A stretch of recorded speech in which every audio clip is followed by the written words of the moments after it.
There's a very interesting story when we were making licorice in Australia. There was this intermittent problem that would happen every so often, and nobody knew why. Basically, the licorice wouldn't harden, if you like. It just stayed like a sloppy mass, so it wouldn't set. And the factory manager, who had been there for 20 or 30 years, said, yes, this happens all the time. It comes and goes from time to time. We don't really know why, and nobody's ever been able to resolve it.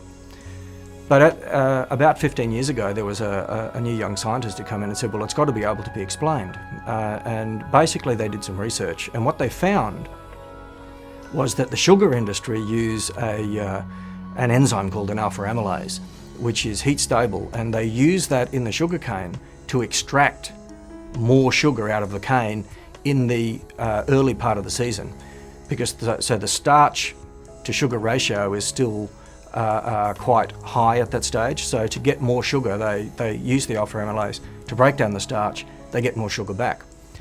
So they say, but the sugar industry said, oh, but it doesn't end up in the sugar. But of course, with licorice, they use molasses, and it's a side product of sugar, and the enzyme ends up in the molasses, and then they use the molasses as a flavouring agent for the licorice. And it really depended on the batch of molasses that you got. If it happened to be from the early part of the season, it would then come in and it would break down the starch in the flour in the cooking process for making the licorice.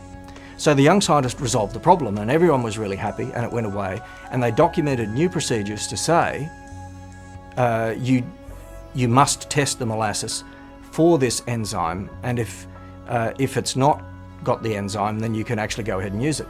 So that worked really well for a number of years, and sort of 4 or 5 years later, the factory got closed down. They moved it into another place. They relocated the factory. They looked at all of the procedures, and nobody understood or remembered why they did this alpha amylase testing procedure, so they threw it out. Of course, within a few years, they started having the problem again. Because they'd relocated the factory, nobody knew why the problem was happening.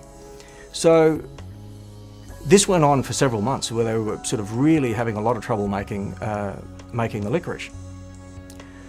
What actually happened was someone on the floor, there was one person who relocated from the old factory to the new. And they said, oh, I sort of remember that some young scientist resolved this problem before. They know the answer to this, but I didn't understand it at the time.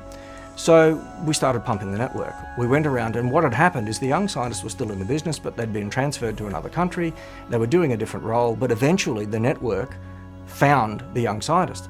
And within minutes, the young scientist, oh yes, that's the alpha amylase. All you need to do is this. And they resolved the problem instantly. They redocumented everything, and the problem went away.